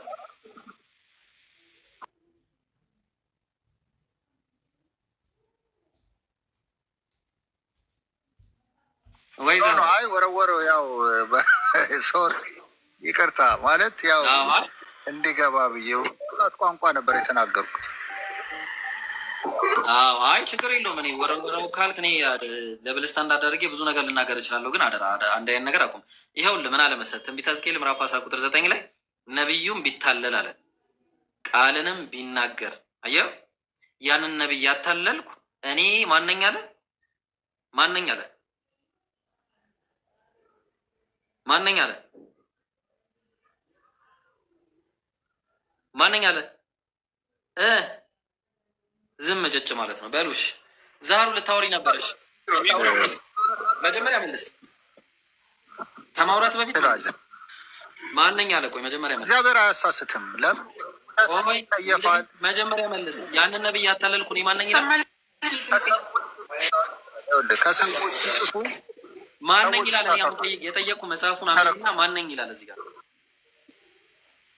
እግዚአብሔር አያሳስትም። ምን ያቀበለውም ይሄን ወርድ። በጣም ጥሩ። ስለዚህ አሁን ይኸው ይሄንን ወርድ አይቀበለው መጽሐፍ ቅዱስን አስክደናል። አንድ በሉ። ሌላ ደግሞ ላስክደናል። ሌላ እዛው ተመሳሳይ ተመሳሳይ። ለዛ እኮ ነው የአምላክ ቃል አይደለም የምንላችሁ። ለዛ ነው እኛ ፊት የምትመጡት ይሄንን መጽሐፍ ይዛችሁ ነው። እውነት አለን። እናንተ ግን ሐሰት። አሁን በሐሰት አላወራም እኔ፣ ሐሰትን ትጸየፋለሁ። አንተ ግን ሐሰት ትዋሻለህ። ድብና አድርገህ ስትዋሻ ያለው በህዝብ ፊት 500 ህዝብ ባለበት ትዋሻለህ። አሁን ሲያሳይ ራሱ የመጽሐፍ ቅዱስ ጠቅሶ እኮ ሲያሳይ እውነትን መቀበል አትፈልግም። ለምን ክርስቶስ ማለት ነው።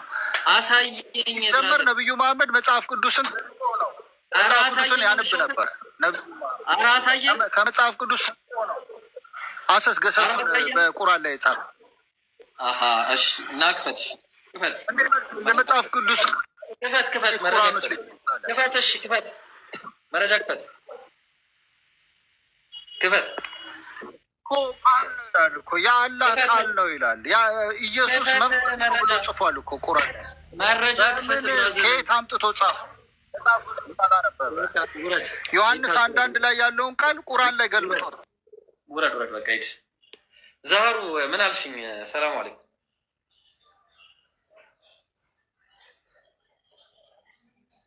ኔትወርክ ይዞሻል መሰለኝ።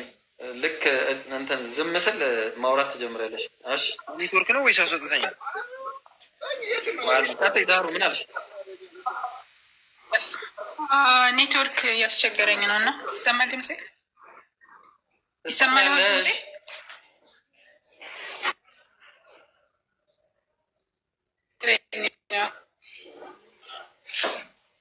እሺ ምን አልሽ? አሁን ይሰማል? ትሰማለሽ? አሁን ይሰማል? እስኪ እኔ ልንገራት። እስኪ ትሰማለች? ዛራ በደንብ ነው የምትሰማው። እሺ ምን አልሽ?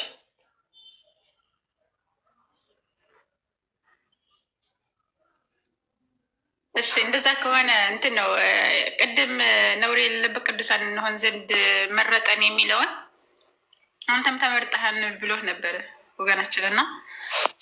እና ቅዱስና ነውር የሌለብህ ነው ወይ? አውቁ ኦኬ። በዛ ሰዓት ነበረ ድሉ መስጠት የነበረብኝ። በዛ ሰዓት ነበረ ድሉ መስጠት የነበረብኝ። ይህን እንዲጠይቀው ነበረ እኔ። ዛሬ ኔትወርክሽ ላይ ኢላሀ ኢለላህ አላህ አለሽ። እንግዲህ ዛሬ ብቻ ነው። ክርስቲያኖች ካላችሁ ከታች አንድ ቁጥር ጻፉ። እሺ ኢየሱስ አምላክ ነው ብላችሁ የምትከራከሩ ክርስቲያኖች ካላችሁ አንድ ቁጥር ጻፉ። ሌሎቻችን ታፕታፕ ኮፒ ሊንክ እናድርግ። እሺ ምን እያልከኝ ነበረ ቅድም? አስወጥተኝ።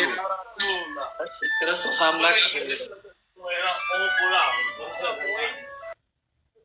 አንበሳው ዋንዴ ክርስቶስ አምላክ ነው ብለህ የምታምንበትን ጥቅስ ስጠኝ ነው እያልኳለሁ እስካሁን ድረስ።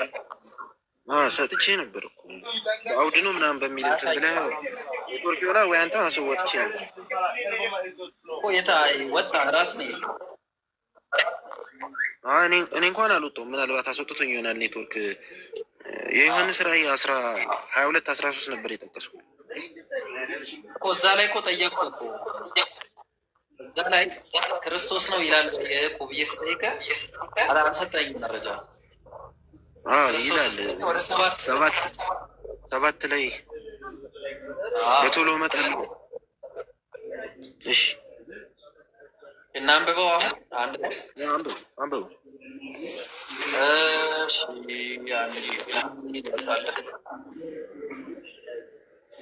ምን አለ መሰለህ? እነሆ በቶሎ እመጣለሁ አለ። የዚህን መጽሐፍ ትንቢት የቃል ማነው ቃል የሚጠብቅ ብፁዕ ነኝ አለኝ አለ። እስካሁን አለኝ እያለ የሚናገረው ገና ማንነቱ አልተገለጸም። እሺ አለኝ እያለ የሚናገረው ማን ነው አለኝ የሚለው? በቶሎ እመጣለሁ አለኝ ያለው አለኝ የሚለው ማን ነው? አለኝ የሚለው ማን ጸሐፊው ነው ወይስ የሚለው ነው? ባዩ ማን ነው? አለኝ የሚለው ማን ነው? ዮሐንስ ነው መሰለኝ ካልተሳሳትኩ። ጎበዝ። አዎ ዮሐንስ ነው። ይህንንም ያየሁትና የሰማሁትን እኔ ዮሐንስ ነኝ አለ ወዲያው። አየው በሰማሁትና ባየሁትም ጊዜ ይህንም ባሳየኝ በመልአኩ እግር ፊት እሰግድ ዘንድ ተደፋዋል የሚለው ማን የነበረው? መልአኩ ነበረ። ተግባባን? መልአኩ ስር ተደፋና ወደቀ ማለት ነው። እርሱም መልአኩ ማለት ነው። እንዳታደርገው ተጠንቀቅ፣ አንተ ጋር ከወንድሞችህም ከነቢያት ጋር የዚህም መጽሐፍ ቃል ከሚጠብቁ ጋር አብሬ ባሪያ ነኝ አለ። እኔ ባሪያ ነኝ አለ። ለእግዚአብሔር ስገድ አለኝ አለ። ለማ? ለእግዚአብሔር ስገድ፣ ለእግዚአብሔር ብቻ። ቀጠልና ቁጥር 10 ላይ ለእኔም አለ። ማን ነው ባዩ? አሁን መልአኩ ነው የሚናገረው። ለእኔም ዘመኑ ቀርቧልና፣ ምክንያቱም መልአኩ ነው ከዚህ በኋላ የሚናገረው መልአኩ ነው። ዘመኑ ቀርቧልና የዚህ መጽሐፍ ትንቢት ቃል በማኅተም አትዝጋው አለ። አመፀኛውም ወደፊት ያምፅ፣ እርኩሱም ወደፊት ይርከስ፣ ጻድቁም ወደፊት ጽድቅ ያድርግ፣ ቅዱሱም ወደፊት ይጽደቅ አለ። ማን ነው ባዩ? መልአኩ። ልብ አድርግ። ቀጠለና አልፋና ኦሜጋ መልአኩ። አዋ እግሩ ስር የወደቀው ማን ነው? መልአኩ ነው። አልፋና ኦሜጋ ነኝ የሚለው መልአኩ ነው የምትለው አንተ? ቆይ ልመጣልህ እኮ ነው። አንዴ እመጣልህ። የእንትና እግር ስር የወደቀው ማን ነው? ማን ነው እግሩ ስር ወደቅኩኝ ያለው? ማን እግር ስር ነበረ? መልአኩ ስር። ጎበዝ። ወዲያው መልአኩ ደግሞ ማለት ለእግዚአብሔር ብቻ ስግድ አለው አይደለ? ያው እኮ እኔ እኮ በአምላክ ተልኮ ያን መልእክት እንደተናገረ እኮ ነው። አሁን እዚህ ጋር እንመጣለን። አሁን ፖይንቱ ላይ እንመጣለን። እንኳን አንዴ ተናጋሪውን ብቻ እናያዛለን። ፖይንቱ ላይ ዋናው ፖይንት ላይ እንመጣለን።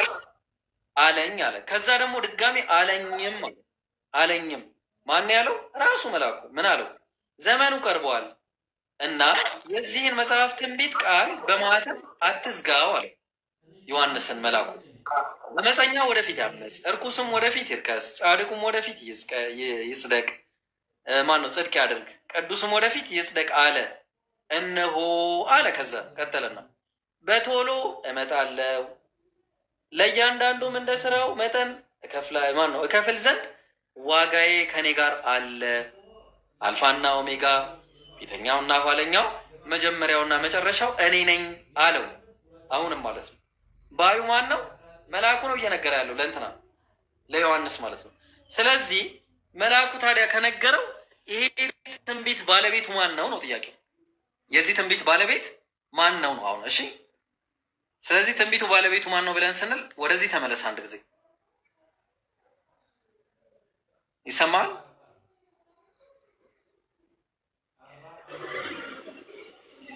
የትንቢቱ አዎ ይሰማኛል። የትንቢቱ ባለቤት ማን ነው ብለን ስንል የትንቢቱ ባለቤት ሰምተኛል? ግን ያወራሁትን እስካሁን እያነበብክ ነው? እየሰማሁ ነው።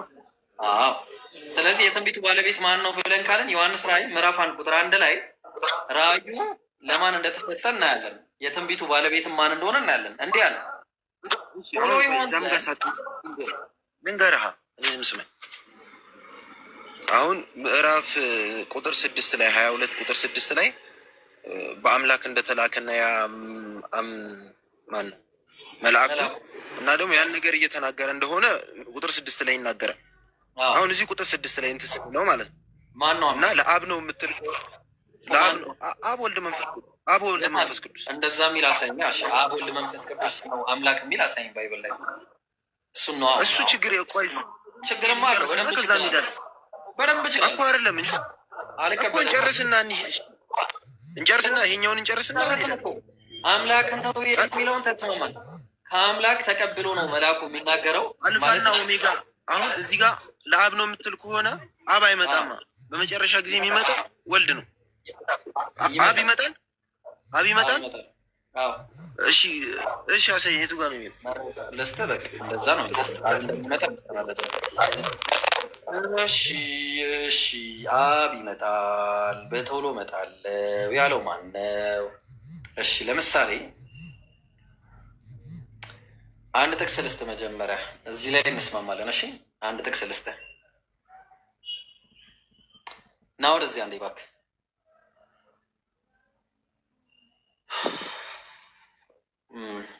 አሉ አንድ ጥቅስ ያዝ። አንድ ጥቅስ ያዝልኝ መጀመሪያ። አንድ ጥቅስ ያዝልኝ። ምን አልክ? ይቆራረጥ። ጥቅስ ልስጥ ያዝ። አንድ ጊዜ ጥቅስ ጥቅስ ልስጥ አንድ ጊዜ ያዝ። እሺ ዮሐንስ ወንጌል ምዕራፍ 8 ቁጥር 54 ላይ እናንተ አምላካችን የምትሉት አላቸው አይሁዳውያንን። ኢየሱስ ሲናገር እናንተ አምላካችን የምትሉት አባቴ ነው አላቸው አይደል? የኢየሱስ አባት ማን ነው? አብ ነው። ትክክል ዘበኝ ምናምን እኛ ይታገሳሉ። እኔም ብስበኝ ጀማል ቆይ ጀማል እንዳገባ ላላ ብለህ ቆይ ላላ ብለህ እኔን ስደበኝ። እኔ ብትሰድበኝ እኔ ይታገሳለሁ። እኔ ማለት ታገስ ልክ ነብዩና አላህ ችግር የለውም። እኔ ስደበኝ እኔ አልሰድብም። እኔ ሰው ልሳደብ አልችልም። ሰው አልሳደብም በፍጹም እኮ። አሁን እንቀጥልሽ። ምን አለ? ለምን ተዋሻለህ ነው? ለምን ተዋሻለህ? ስመኝ አንድ ልበል። በቃ አድርግና በቃ እኔ ላብራራው። ቤተክርስቲያን ነው ያለ ነው። ለምን ነው የምታብራራው? ጥያቄ ነው የምጠይቅህ፣ መልስ። እሺ ጠይቀኝ። ደግሞ አትግባብ። ስንት እግዚአብሔር አለ? አንድ እግዚአብሔር አልኩ። አንዱ እግዚአብሔር ለኢየሱስ ሰጥቶታል አልሰጠውም? ሰጥቶታል። እሺ ኢየሱስ ከአንዱ እግዚአብሔር ውጪ ነው አይደለም? አይደለም። ስለዚህ እግዚአብሔር ለኢየሱስ ከሰጠው አንድ እግዚአብሔር ካለ ይሄኛው እግዚአብሔር ነው ኢየሱስ? አዎ እግዚአብሔር ነው። ይሄኛውስ እግዚአብሔር ነው? ስንት እግዚአብሔር አለ እዚህ ጋር? አንድ እግዚአብሔር። አንዱ እግዚአብሔር ለሌላኛው እግዚአብሔር ሰጠው? አሁን አንተ ቆይ አንዴ ላስረዳ። አንዴ በደንብ የምትሰማኝ ከሆነ በደንብ ማለት በቃ አይደለ ለመረዳት መጠይቀኛውን ለመረዳት ከሆነ አስረዳለሁ። አይ ዝም ብዬ ግን ለጭቅጭቅ ነው ወይም ደግሞ ለመሸናነፍ ከሆነ በቃ ተው። አንድ ቀን ብዬ አስረዳ። ችግር ግን እኔ ከይቅርታ ጋር እኔ ጋር ባኬን ፎርዝ ነው እንጂ ባኬን ፎርዝ ማለት ፊት ለፊት የመወያየት ሆኖ ጥሩ ውይይት ሆኖ ግን ባኬን ፎርዝ ፊት ለፊት መመላለስ ነው። አይ አይደለም አንተን እኮ ነው። ለምሳሌ ወደ ጥያቄ ያንተም እንደሆነ ታውቃለህ። እሺ ገብቶኛል። ለምሳሌ ድንጋዩ ለምን ዳቦ አልሆነም ብለህ ብትከራከረኝ ይሄ ማለት ጥያቄም አይደለም። አሁን ድንጋዩ ዳቦ ለምን አልሆነም እንደዚህ ባለቀ ጥያቄ የለም። እንደዛ የሚል ጥያቄ አልጠየቁም። እዚህ ጋር እግዚአብሔር አለ። የአንተ ጥያቄው እንደዚህ ድንጋዩ ለምን ዳቦ አልሆነም ብለህ ካክ የምትል ከሆነ ጥያቄ አይደለም ነው። እሺ እኔ እንደዛ አልጠየቁም። ከይቅርታ ጋር የእኔ ጥያቄ አንድ እግዚአብሔር አለ። አንዱ እግዚአብሔር ኢየሱስ አላልከኝ። ስለዚህ ከአንዱ እግዚአብሔር ውጭ ሌላ እግዚአብሔር አለ ወይ ነው እኔ ደግሞ እየጠየቅኩ ያለሁት። በጣም ጥሩ። ሌላ እግዚአብሔር የለም። ግን ምን መሰለ ኢየሱስ ክርስቶስ አሁን አንድ የሰማኝ በደንብ ላብራራለህ። ሶበእብየ እብል እግዚአብሔር እብል በእንተ አብ ወወልድ ወመንፈስ ቅዱስ ይላል። እኔ እግዚአብሔር ይናገር ይላል። አብ ወልድን ናገር ይላል አይደለ? እኛ አትግባብኛ አንድ ገልጨርስና ቆይ አንድ ያብራችሁ በኋላ ትጋብኛለህ እንዴ? ቢያንስ አንድ ቀስተ አሰጠን ከማብራራት መረጃው ጠይቀው። በቃ ሌላ ወራ እኔ እንደዚህ ማድረግ ብዙም ደስ ስለማይለኝ ማለት ማታወራ ማለት ሀሳብ ማታስጨርስ ከሆነ ላወራ አልችልም። ከመረጃ ጋር ነው እኔ እየጠቀስኩልህ ነው። መረጃ ከአንተ ቃል አለ መጽሐፍ ሃይማኖት አቦ ካለ ክፈት አለ። ለምን ባይብል ነው የምጠይቀህ? ባይብል ባይብል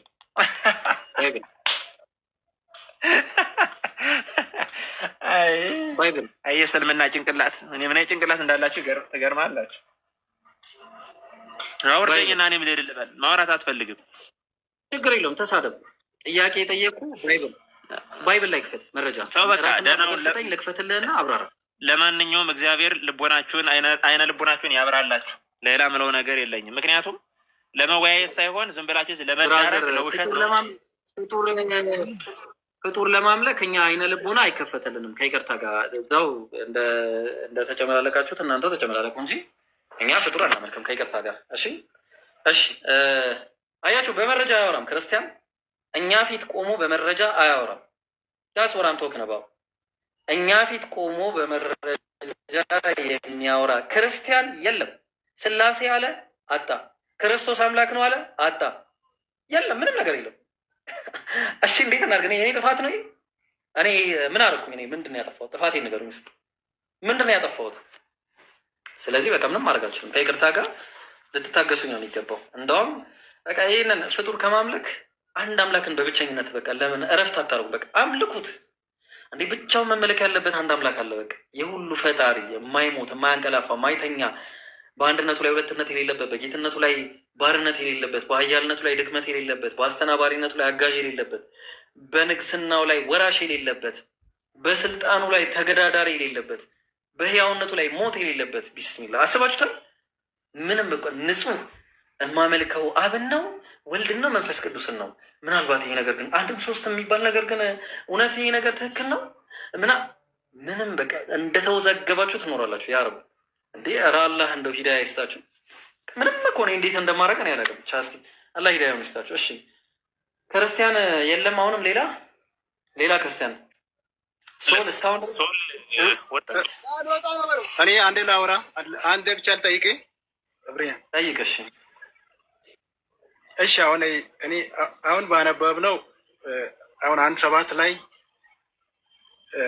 ኢየሱስ እንደሚመጣና የወጉትም እንደሚያዩ ነው እያለ ያለ፣ አንተ ደግሞ ኢየሱስን ፍጡር ነው አላመልክም እያልክ ነው። እና ፍጡር ከሆነ እንዴትስ ይመጣል? እንዴትስ ሊያድነንም ሊያጠፈንም እንዴት ይመጣል ነው እኔ ጥያቄ እዛ ጋር። እሱ አምላክ ካልሆነ እንዴት ነው የሚመጣው? እንዴት ነው የሚያድነንስ? እንዴት ነው ደግሞ የሚጠፉትንስ የሚያጠፈው? ይኸውልህ ማጥፋት ማለት መውጋት ነው። ተግባባን?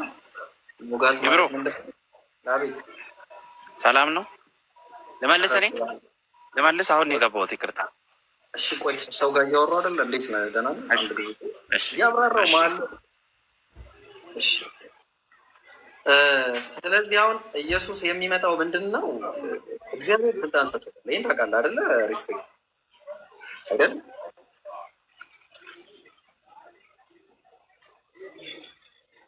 እና ማለት እሱ ሊያድነን ወይም ሊያጠፋን ነው አይደለም መጨረሻ ላይ የሚመጣው። ቆይ ጥያቄ መልስ መጀመሪያ። እግዚአብሔር ስልጣን ሰጥቶታል ለአምላክ። እሱ ልክ ነህ። ስልጣን በሰማይና በምድር ተሰጠኝ ብለዋል። እሱን አውቃለሁ። ለአምላክ ስልጣን የሚሰጠው አለ? እሱማ እኔ ሶስት አድርጌ አይደለም ማምነው። እኔ ማምነው ኢየሱስን ብቻ ነው። እና ኢየሱስ አምላክ አይደለም ስትሉ ነው የጠየቁ መልስ። ለአምላክ ስልጣን የሚሰጠው አለ ወይስ ራሱ ስልጣን አለው አምላክ? እኔ ማምነው ኢየሱስ ራሱ አምላክ ነው ብዬ ነው ማምነው። አረ ብራዘር ስልጣን ኢየሱስን እኮ ለኢየሱስ ስልጣን የሰጠው ማን ነው? አብ ነው እኮ። ኢየሱስ አምላክ ነው። ኢየሱስ የሚለው ስም የአብም የወልድም ስም እኮ ነው። እንደዛ ብዬ ነው እኔ ማምነው። አረ ቆይ አንዴ ማነህ ብራዘር እባክህ። ኢየሱስ አምላክ ነው? አዎ አምላክ ነው። 100% አምላክ ነው ብዬ ነው እኔ ማምነው። አምላክ ለአምላክ ስልጣን ይሰጣል? አሁን እሱ ሳይሆን የኔ ጥያቄው አንተ ፍጡር ነው እያልክ ነው። ኢየሱስን ፍጡር ነው እያልክ ፍጡር እንዴት ነው ሊያድነን ወይም ሊያጠፋን የሚመጣው ነው እያልኩ ያለው። ያን ቦታ እንዴት ትላለህ?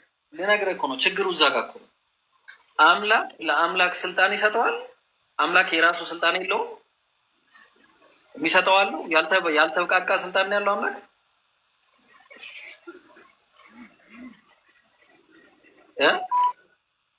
ብሮ እኔ ልመልስ። ከብዶታል። ሪስፔክት ከበደ ይግባሱ። አልከበደኝም። አንተ ቀጥል፣ ሀሳብን እንዲቀጥል እኮ ነው ሙት ያደረኩት። ጥያቄ ነው የጠየኩን። እኔ ጥያቄ የጠየቅኩ መልስ። አምላክ በቂ እኔ ጠይቄ መልሰህ ትጠይቀኛለህ እንዴ? ስልጣን ስለሰጠው እኮ ነው አልኩ። ስልጣን የሰጠው ደግሞ ፍጡር ስለሆነ ነው። አምላክ ለአምላክ ስልጣን አይሰጥም፣ ሁለት አምላክ ስለሌለ። አምላክ ደግሞ ስልጣን የሚሰጠው እንዴት ፍጡር ነው ሊልን እንጂ አያድንም። ፍጡር ነው ሊልን እንዴት እንችላለን? ስልጣን ተሰጥቶ ሊያድነን ወይም ሊያጠፈን የሚመጣ ከሆነ እንዴት ፍጡር ነው አናመልክም ብለን እንዴት ልን እንችላለን? ማነው ስልጣን የሰጠው? መጀመሪያ ስልጣን የሚሰጠው አካል ያለው አምላክ አላየም። ከይቅርታ ጋር እንደዚህ አይነት አምላክ ልሰብከን እንዳትመጣኛ ጋር እኛ ጋር ስትመጣ የምትሰብኩን አምላክ ምን አይነት መሰላችሁ? የተብቃቃ ጉድለት የሌለበት ንጹህ የሆነ አምላክ ነው የምትሰብኩን እንጂ አምላክ ሆኖ ስልጣን የሚቀበል ስልጣን የተሰጠው በሴት ማዕፀን በኩል የወጣ የሚበላ የሚጠጣ የሚተኛ የሚያንቀላፋ ከበላ ከጠጣ በኋላ ወደ አፍ የሚገባ ሁሉ ወደ ሆድ አልፎ ወደ ዳሪ እንዲጣል አትመለከቱምን? እንደተባለው ኢየሱስ እንዳለው እንደዛ የሚያደርግን አካል አምላክ ነው ብላ አትነግረኝም መቼስ እኛ ጋር ስትመጡ። ስለዚህ አሁን ጥያቄው ይሄንን አካል ስልጣን የሰጠው አምላክ ካለ እሱን ማምለክ አይበቃም ወይ ነው እንዴ? ይሄን አካል ስልጣን የሰጠው እኮ አለ፣ እሱን አታመልክም? ይሄ አካል የተሰጠው እኮ ነው። ለዚህኛው የተሰጠ እኛ እኮ አላየንም። አንድም ቀን ወልድ ለአብ ስልጣን ሲሰጥ አይተን አናውቅም። ጋይስ የሚነግረኛለ እስቲ ወልድ ለአብ ስልጣን ሲሰጥ አይታችሁ ታውቃላችሁ? አላየንም። ለምንድን ነው? አምላክ ስላልሆነ። አምላክ እውነተኛ አምላክ ብቻውን የሆነ አንድ አለ ስለተባለ ግን ያ እውነተኛ አምላክ ብቻውን የሆነ አንዱ ለሁሉም ስልጣን ይሰጣል፣ ለኢየሱስ ብቻ ሳይሆን። አያችሁ? ስለዚህ አሁን አንተን የምጠይቀህ ሪስፔክት፣ ይሄንን ከመለስክ መለስ፣ ካልመለስክ ተወውና ወደ ላይኛው ልጅ ልሂድ። መልስልኝ።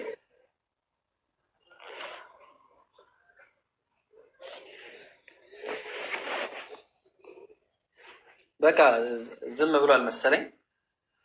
እሺ ብሮ ምንድን ነው የእኔ ጥያቄ መሰለህ? መጀመሪያ አንተ የኢየሱስ አምላክነት ላይ ነው አይደለ ጥያቄ ያለህ? አዎ ኢየሱስ አምላክ ነው ወይስ አይደለም መረጃ ትሰጠኛለህ ማለት ዛሬ የምናወራው። እሺ ከመረጃ በፊት አምላክ ምን አይነት ነው? እስቲ ኢማጂኔሽን ምናምን ንገረኝ። አንተ ለአንተ አምላክ ምን አይነት ነው? ኢማጂን አይደረግም አምላክ ለኢማጂን አምላክ አይመችም። እግዚአብሔርን አይተዋል አንተ? እግዚአብሔርን ያየው አንድም የለም ይላል መጽሐፉ። ጉድ ቤስት አሪፍ። አየህ ካለን አሁን እግዚአብሔርን ያየ የለም። ኢየሱስን ያያል ኢየሱስ እሺ፣ ኢየሱስን ያየ አለ። ሐዋርያቶቹ አይተውታል አይደል? ከሰው መካከል። ስለዚህ እግዚአብሔርን ያየ ከሌለ ስንት እግዚአብሔር አለ? እግዚአብሔር አንድ አምላክ ነው እኮ። ስንት እግዚአብሔር አለ? አንድ እግዚአብሔር አይደለ? አንድ እግዚአብሔር። አንዱ እግዚአብሔር የሚታይ ነው የማይታይ ነው? የማይታይ አምላክ ነው።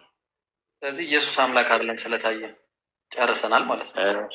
የመታየቱ ጉዳይ አይደለም። አሁን ጥያቄው ኢየሱስ መጀመሪያ ማን ነበረ ነው። ኢየሱስ አሁን ለምሳሌ ኢየሱስ መጀመሪያ ማን ነበረ? መጽሐፍ ቅዱስ አንብበን ነው እየጠየቀኝ ያለው። ሰው ነው የነበረው ኢየሱስ ሰው። ኢየሱስ መጀመሪያ ማን ነበረ ነው? ሰውማ ሰው ነው። አሁን እናንተ በምታነሱት በሙስሊሞች ሀሳብ ኢየሱስ ሰው ነው። እኛ ሰው አይደለም አንልም። እኛ ክርስቲያኖች ባይብል ላይ መጀመሪያውም መጨረሻውም ሰው ነው ኢየሱስ። ኢየሱስ ፍጹም ሰው ፍጹም አምላክ ነው። የቱ ጋር ነው እንደዛ የሚለው መረጃ? እሺ የመጀመሪያው ነገር አንድን ነገር ፍጹም ለማለት ምንድን ነው እንትኑ ኳሊቲ ክራይቴሪያው? አንተ ነገር የመጀመሪያው ነገር ህግን መጠበቁ ነው ማለት ለምሳሌ ከኃጢአት ነፃ መሆኑን ያሳያል። እና አምላክ ይሆናል ከኃጢአት ነፃ ስለሆነ። እሺ እንደዛ ካልክ አምላክ መሆኑን ማስረጃው ኢየሱስ አምላክነቱ ላይ ስጋ ሲለብስ አይደለ አምላክነቱን እንትን የሻረው። አምላክ ስጋ ሰው መልበሱ የትኛውም በፍጥረት ታሪክ ስጋ የለበሰ አምላክ የለም ማለት የጀመረው እሱ ስጋ የለበሰ አምላክ የሚለው በታሪክ የትኛው መጽሐፍ ላይ ነው ያለው? ሲያሳይ ምን መሰለህ አሁን በታሪክ አንድ መጽሐፍ አሁን ኢየሱስ ምን መሰለህ መጀመሪያ እግዚአብሔር ነው። እግዚአብሔር ስጋ ለብሶ በሰው ልጆች መካከል አደረ። ቃል ስጋ ሆነ አይደል? መረጃ ቃል ስጋ ሆነ። ዮሐንስ ወንጌል ምዕራፍ 1 ቁጥር 14 ላይ መጀመሪያ ቃል ነበር፣ ቃልም በእግዚአብሔር። የምን ቃል ነው መጀመሪያ ነበር ማለት? እግዚአብሔር ነበረ። እግዚአብሔር ደግሞ ስጋ ለብሶ በሰው መካከል አደረ። እሱ ነው የኛ። ለምን እግዚአብሔር በሰው መካከል አድሮ ስጋ ለበሰ የሚለው የቱ ጋር ነው? አንተ አሁን እያመጣ ያለው ዝም ብለህ ነው። ሶል ሻሃዳ ሊዝ ነው መሰለኝ። ሻሃዳ ብሎ ነው የገባው አይመስለኝም። ሶል ሻሃዳ ነው። ሶል አሁን እኔ ልንገርህ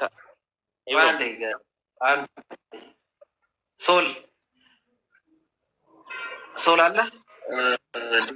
እንዴት ናቸው? ደህና ናቸው አለን። ውይይት አቋርጬ እንትን ጋር የመጣሁት በክርስትናም ውሸት አይቻልም፣ በእስልምናም ውሸት አይቻልም። ከዋሸ አንድ ሰው የገሃነም ነው እና ስለዚህ አንተ መስለም ፈልገህ ነው ወይስ ዋሽተህ ነው?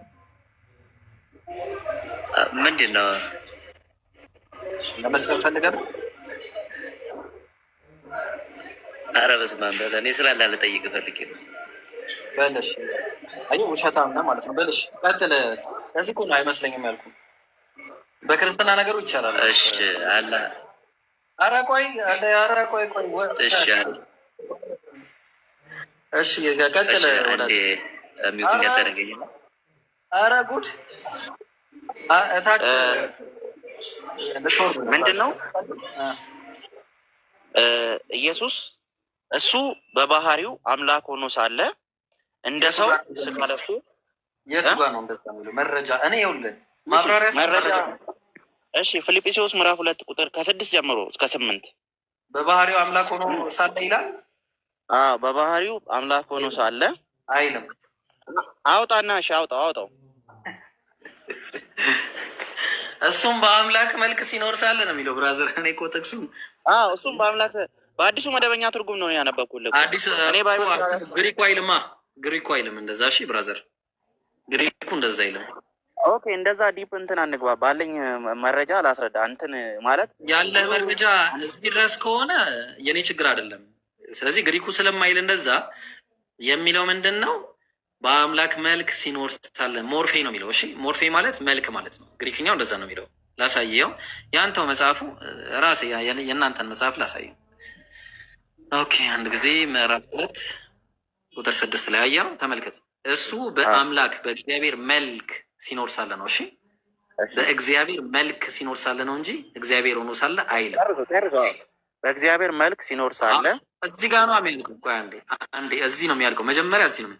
እሱ በእግዚአብሔር መልክ ሲኖር ሳለ ማለት ስንት እግዚአብሔር አለ? ስንት እግዚአብሔር? አንድ እግዚአብሔር። አንድ። ኢየሱስ በአንዱ እግዚአብሔር መልክ ነው የኖረው እንጂ አንዱ እግዚአብሔር አይደለም። እሺ እኔ ልንገርህ፣ መጀመሪያ እንደዛ ወደዛ ከሄድን ወደ ስላሴ ትምህርት እንመጣለን። የስላሴ ትምህርት ላስረዳ ወይ እንደዛ ካልክ ማለት እሱ በመረጃ ነው የምታስረዳኝ፣ በአፍ ሳይሆን በመረጃ። አሁንም መረጃ ያው መጽሐፍ ቅዱስ ላይ እግዚአብሔር አብ፣ እግዚአብሔር ወልድና እግዚአብሔር መንፈስ ቅዱስ ብሎ ይናገራል አይደል? እኔ ባይብል ስላላስኩ ነው። አሁን እኮ እንደዛ የሚለው የቱ ጋር ነው? የለም እኔ እሸልማለሁ፣ ወላሂ እንደዛ የሚል ጥቅስ ካመጣ እኔ እሸልማለሁ። እግዚአብሔር አብ፣ እግዚአብሔር ወልድ፣ እግዚአብሔር መንፈስ ቅዱስ እሸልማለሁ። አብ የለም? እግዚአብሔር አብማ አለ። በቃ እሱ ብቻ ነው እግዚአብሔር አብ ብቻ ተብሎ። ወልድ የሚባል ሰው አለ። ወልድ የሚባል የለም። አቤት ጓንዴ እዚህ ነው። እስቲ ወልድ የሚባል ሰው አለ። ወልድ የሚባል አምላክ ግን እግዚአብሔር ግን አላየንም ከይቅርታ ጋር። እሺ ምን መሰለህ፣ በእኛ በክርስትና ትምህርት በእናንተም አለ መሰለኝ፣ በእስልምና ተውሂድ የሚባል ነገር አለ እኮ። ተውሂድ እኔ አሳያለሁ፣ እኔ ችግር የለውም። አንተ ግን መረጃ አሳየኝ እኮ ነው አሁን ጥያቄው። ተውሂድ የሚለው አሁን እኔ ልንገርህ፣ ተውሂድ የሚለው ቃሉም አለ። እሺ አንዴ አዳምጠኝ።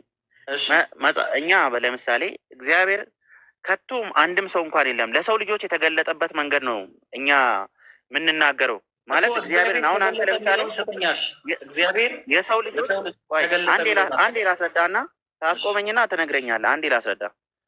እግዚአብሔርን እኔና አንተ እኔም አንተም ስጋ ለባሽ የተባለ ሰው በሙሉ አላየውም። ገብቶሃል? ማናችንም አላየንም። እግዚአብሔር ግን ልናውቅበት የምንችለው ለሰው ልጆች አንዱ በነገረበት መንገድ፣ ሌላው አንደኛው በነቢያት ተናግረዋል። ለሰው ልጆች በነቢያት ነው የተናገረው። ሌላ በመጽሐፍቶች ተናግረዋል። ዘኦነሊ እግዚአብሔር ራሱን የገለጠበት መንገድ በመጽሐፍ ቅዱስ እና በፍጥረት ነው አይደለ? እሺ። እና እግዚአብሔር ደግሞ ስለ ራሱ ሲናገር በመጽሐፍ ቅዱስ ካየ አንድ ባህሪ ነው። ለምሳሌ እኔ ለአንተ ጓደኛ ልሆን እችላለሁ፣ ሌላ ሰው ደግሞ የሆነ አካል ልሆን እችላለሁ። እግዚአብሔር አካላቶች ነው ያሉት። ልክ እንደኔና እንዳንተ የሆነ ሰንበዴ አታስብ። አሁን እግዚአብሔር ኢማጂኔሽንን ሰው ልጅ ሲያስበው የሆነ የተቀመጠ ዙፋኑ ላይ ቁጭ ያለው ወንበር ላይ ቁጭ ልክ እንደኔና እንዳንተ ሶፋ ላይ ቁጭ ያለ ሰው ካሰብክ አምላክ እንደዛ ነው ብለህ ካሰብክ ተሳስተሃል። ሁለተኛ እግዚአብሔር መንፈስ ነው እንጂ አካል አይደለም። እግዚአብሔር እንደኔና እንዳንተ ስጋ የለበሰ ጸጉር ያለው ያረጀ አይደለም። ገብቶሃል? ስጋ የለበሰ አካል አይደለም። እግዚአብሔር በባህሪው መንፈስ ነው። ስለዚህ በባህሪው እግዚአብሔር ኬታ መጣው። ኢየሱስ ስጋ ለብሷል። እግዚአብሔር ደግሞ ስጋ ለባሽ ሁሉ አምላክ ነው። የት አለ ኢየሱስ አምላክ ነው የሚለው? ታዲያ ኢየሱስ እኮ አምላክ አለው እንደው። እሺ አምላክ አለው ስንል ምን መሰለህ? እኛ ምናምነው እኛ ክርስቲያኖች፣ እኔ ራሴን እኛ ክርስቲያን መጽሐፉ የሚለው ነው የሚፈልገው ነው ወልድ መንፈስ ቅዱስ መጽሐፉ የሚለው መጽሐፉ የሚለው አንተ የምትለው ስለ ኢየሱስ አምላክ አይናገርም። መጽሐፍ ቅዱስ ስለ ኢየሱስ አምላክነት አይናገርም። በጭራሽ አይናገርም። በጭራሽ ተሳስተሃል። እሺ ይሄንን ተሳስተሃል። ይሄን ስለ ኢየሱስ አምላክነት መረጃ አምጣና ላሳየ እኮ ያኔ ታያለህ። መሳሳቴን አለመሳሳቴን ያኔ ታያለህ። መረጃ አምጣ። እሺ እኔ ባይብል ስላያስኩ ነው እኮ በእንትን በምን ላስረዳ? በሀሳብ ከነገርኩ እንደዚህ ከነጥቅሱ ቦታ አልነግርህም። ግን ለምሳሌ እኔ አልፋና ኦሜጋ ነኝ ይላል። እኔ አሁን በቃ አንተ አሁን መረጃ የለም። ሎጂካል ጥያቄ ልጠይቅህ። ሎጂካል ሳይሆን ለምሳሌ እኔ አልፋና ኦሜጋ ነኝ ይላል ኢየሱስ ሲናገር። የቱ ጋር እኔ ነኝ የሚለው የቱ ጋር ነው? እኔ አልፋና ኦሜጋ ነኝ ያለበትን ስጠኝ። ዮሐንስ ራእይ ላይ ነው ያለው መሰለኝ። እኔ እኮ ባይብል እንደዚህ ታውቃለህ፣ በጭንቅላቴ አልሸመድልም። ግን እንዴት አስረዳ? ከሌለ የለም ነው ኢየሱስ ብሎ አያውቅም። እኔ አልፋና ኦሜጋ ነኝ ብሎ አያውቅም አንድ ቀን። ዮሐንስ ራእይ ላይ ተገልጦለት ብሏል እንደዛ። በምስራት ላሳይት መረጃ በፈለግከው መረጃ ብቻ ነው። እኔ ምዕራፍ ቁጥር ምናምን ከጠቀስክልኝ አታስብ፣ የዛኔ መልስ ታገኛለህ። ችግር የለውም። ግን አሁን ያልኩን ሀሳብ ያዙ። አንደኛ እግዚአብሔር፣ እስቲ ይሄን ጥያቄ መልስ። እግዚአብሔር ምን አይነት ነው? እስቲ ምን አይነት ነው? ይሄን ንገረኝ አንተ። ይሄን ከመለስ አስወርቱ ጋር ይሄ አንተ ዩአር ዘ ራይት ወይ ማለት ነው። ትክክለኛ አምላክን ማንም ያየ ሰው የለም። እግዚአብሔር ምን አይነት ነው? አምላክ ምን አይነት ነው የምናውቀው የለም። ስለዚህ የምንረዳው ደግሞ በመረዳትና እኛ ማን ነው እግዚአብሔር የሚለው እግዚአብሔር ኢማጂኔሽን የምናደርገው እኛ ሰዎች ከምናስበው የተለየ ነው። ሶ ምንድነው እግዚአብሔር መጽሐፍ ሲናገር ግን አብርሃም አምላክ አልነበረው? ነበረው። በምንድን ነው የሚያውቀው አምላክ? በምንድን ነው የሚያውቀው? እሺ እግዚአብሔር ለሰው ልጆች ሲናገር የነበረው በምን መሰለ? ማለት በመጽሐፍ ቅዱስ ስታረ በድምፅ አማካኝነት ለሰው ልጆች ይናገራል። አንደኛ ነብይ በመካከላችሁ ቢኖር አለ እግዚአብሔር ዘኍልቍ ላይ ሲናገር በነቢያት በኩል ይሄ በራእይ ደግሞ በህልም አናግረዋለሁ አለ። ተግባባን? ስለዚህ አሁን ነቢያት አሁን በአጭሩ ይኸውልህ፣ አንተ መረጃ ስለሌለ ሎጂካል ወሬ እናውራ እናንተ እና ከዛ ለሌላ ሰው ድል እንስጥ። እሺ ሶል ወደዚህ ተመለስ። ስንት አምላክ አለ? አንድ አምላክ። አንዱ አምላክ ለአንተ ብሎ መስቀል ላይ ሞቶላል? ሞቷል። ያልሞተልህ አምላክ የለም? ለአንተ ብሎ ያልሞተልህ አምላክ የለማ? አምላኬማ ለእኔ ነው የሞተው እኮ። ለአንተ ብሎ ያልሞተ አምላክ ግን የለም። ለእኔ ብሎ ያልሞተ አምላክ አለ? የለም። አብ አምላክ ነው? አምላክ ነው። አብ ሞቷል ወይስ አልሞተም? አልሞተም። እና ቅድም የለም አላልከኝ? አብ አምላክ አይደለም? እሺ አብ ወልድ መንፈስ ቅዱስ ሶስት እግዚአብሔር እየጠራው እኮ አይደለም። በባህሪ ያው ምን መሰለ ፐርሰን እና ካራክተር ባህሪ አለ። እግዚአብሔር አካል ነው ያለው። እኛ ለምሳሌ የሰው ልጆች አንተ አንገት አለክ፣ ደረት አለክ፣ እግር አለክ አይደል? እግዚአብሔር ደግሞ እንደኛ ሰውነት ሳይሆን እንደዚህ በአይን የሚታይ ሰውነት ሳይሆን ያለው አካላቶች አሉት። እግዚአብሔር ሶስት አካል አለው። በባህሪ ግን አንድ አምላክ ነው። ሶስት አካል ብቻ ነው ያለው እግዚአብሔር። እግዚአብሔር ሶስት አካላቶች አሉት። እጁ የእሱ አካል አይደለም? በእጁ ፈጥሯል እግዚአብሔር። እጅ ሲባል እኮ እንደኔና እንደ